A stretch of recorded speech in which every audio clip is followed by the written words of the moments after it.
Angelou once said, "I've learned that people will forget what you said. That people will forget what you did.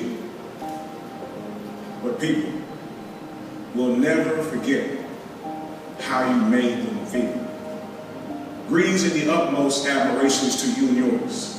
I am Adrian H. Kelly Jr., hailing from the only HBCU in St. Louis, the dynamic, the illustrious and industrious Harris-Stowe State University, where I have the honor of serving as its student body president for the 2014-2015 school year. To our board of regents, our president, Dr. Warren, administration, faculty, staff, friends, family, and of course, my fellow students. I stand here today, humbled by the task before us, grateful for the trust you bestowed, mindful of the sacrifices borne by our ancestors. I thank President Drake Hall for his service to our student body, as well as his generosity and cooperation he has shown throughout this transition.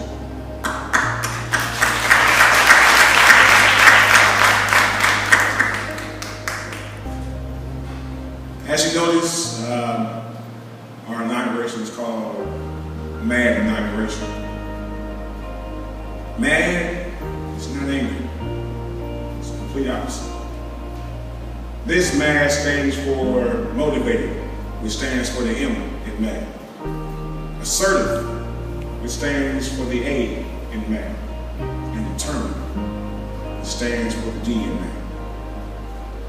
Now, before I can make anyone mad in this auditorium, I can make myself mad.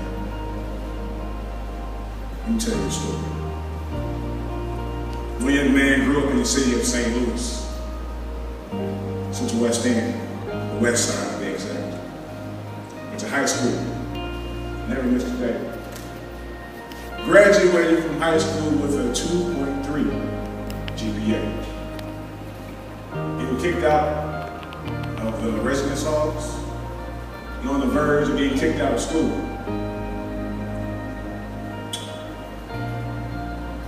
He didn't know where he wanted to go in life.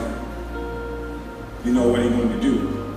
But with the determination of a mother who refused to have a son who was lost, not in school. The next day, she enrolled him at Harris-Stowe State University. That day, he didn't realize that what he just did would change his life forever. Ladies and gentlemen, my message to you tonight is wake up. HBCUs are still relevant. The young man I spoke of earlier went on to complete his first year of college with a 1.9 GPA. As I said earlier, he kicked out of residence halls and on the verge of getting kicked out of school. Lost, confused, angry, the young man did not inform his mother on the matter because he wanted to handle the situation on his own. Now, how many of you know that you can't hide anything from your mother? His mother found out. He set him straight. But it didn't stop there with his mother. If it wasn't for his mother, Sean Baker, Miranda Sattler, Christopher C. Miller, Josiah J. Calhoun, Charles T. Gooden, the young man would not be where he is today. By the grace of God, the young man was the last person to have his appeal letter approved, allowing him to come back to school and stay in the dorms. But he didn't stop there. Every day of the fall semester, the people I named stayed on his head until he got his grades up. In that fall semester, the young man had got a 2.7 GPA, which rose his cumulative GPA from a 1.9 to a 2.5, baby steps. And from that point on, the young man passed every single semester. Like most of us, the young man didn't know that Harris-Stowe was an HBCU.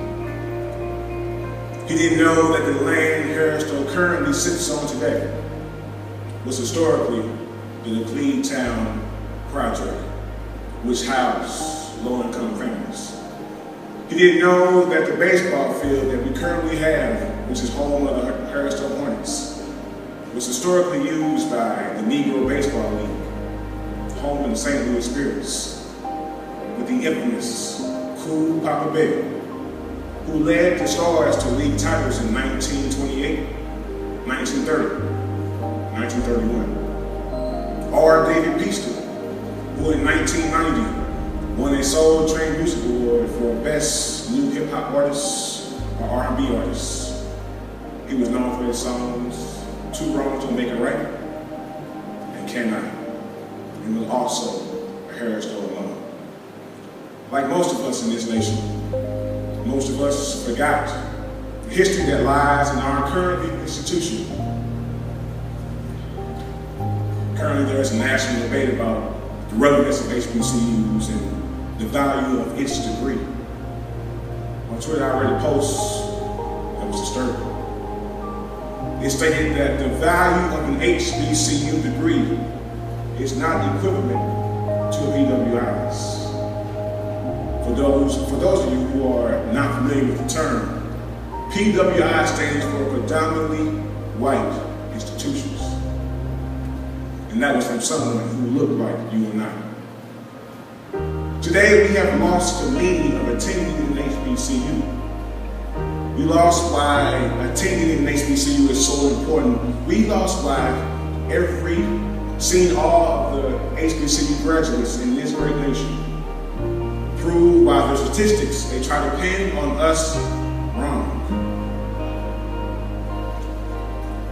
Historically black colleges and universities are institutions of higher education in the United States that were established before 1964 with the intentions of serving the black community.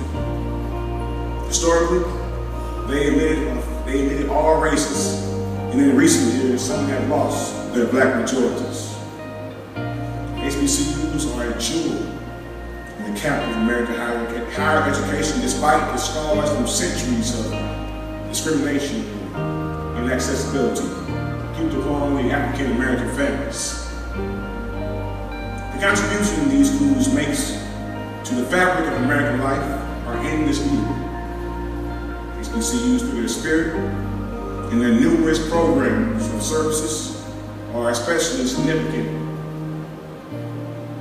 to the American family.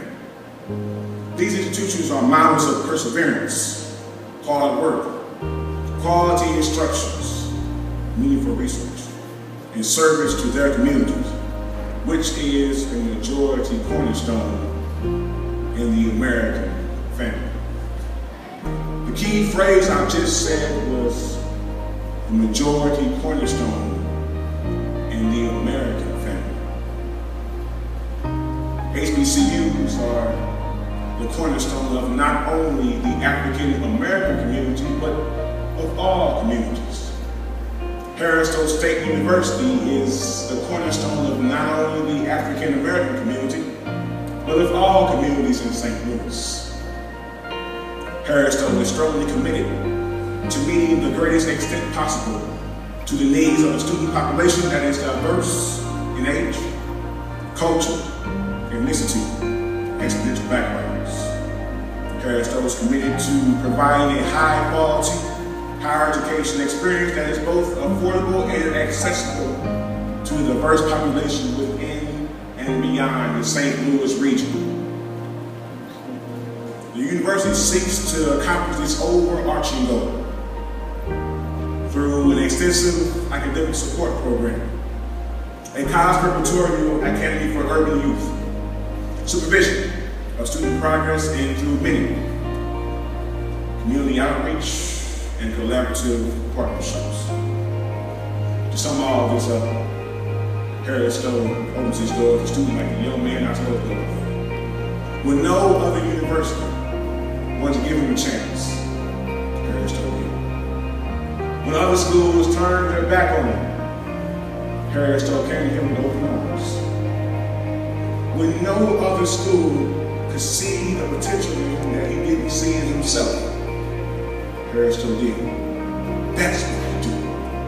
We take students who are broken, seeking for love, acceptance, and most of all, an affordable education. Harris-Stowe has that. The young man came in this school a mess, and now he is the president of our student body. A diamond in the rough is what our students are. Without us, who would celebrate us? Meaning, without HBCUs, who will celebrate us? HBCU graduates are everywhere. Take a look at upper-level corporate America. Observe the facilities and administration at other majority universities. Take a look at other majority research hospitals. Turn on your television during prime time. That's what makes us celebrate my fellow students. People. And in history, no matter if you're a student, faculty, staff, administration, president. Those are the people who are inside it and connected to it. Those are the people who should have the undying love for this university as I do. Those are the people who should have the undying love for their HBCU and will scream from the top of their lungs, I love my HBCU today. I love my HBCU tomorrow. I love my HBCU forever. How can we instill this love into our students' hearts? That was a question I asked myself when I decided to run for president. The students made their voice heard on that great day.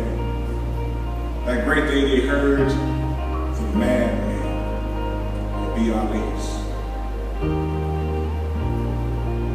We immediately began thinking of action plans on how we would get it done.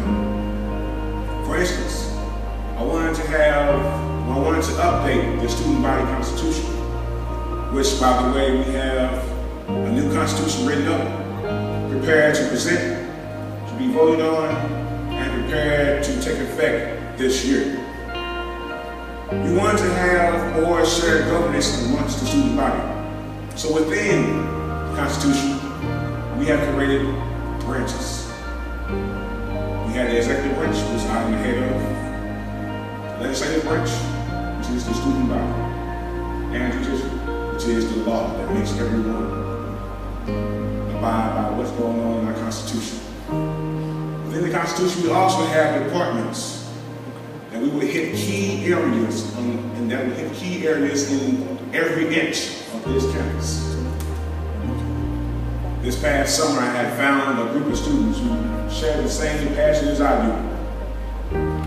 The student you see on this stage will help me make everyone in this room, and everyone on this campus, and everyone in this community, everyone in St. Louis matter. I have stayed true to my platform because we wanted to make everyone not angry, motivated, assertive, determined. If you follow my campaign, that my team and I are the madmen, and we set out to make not only our university but our community mad. We have stayed true to our platform. Tonight, my mission was to kick off our campus-wide movement, MAD. We have already completed task 1 tonight, which was to motivate everyone in this room. And now it's your job to motivate your peers. Once we get everyone motivated, ready to improve our current situation, we start asserting ourselves in the classroom as well as for ourselves. I want us to have pride that we go to the only HBCU in St. Louis. Once we get everyone motivated,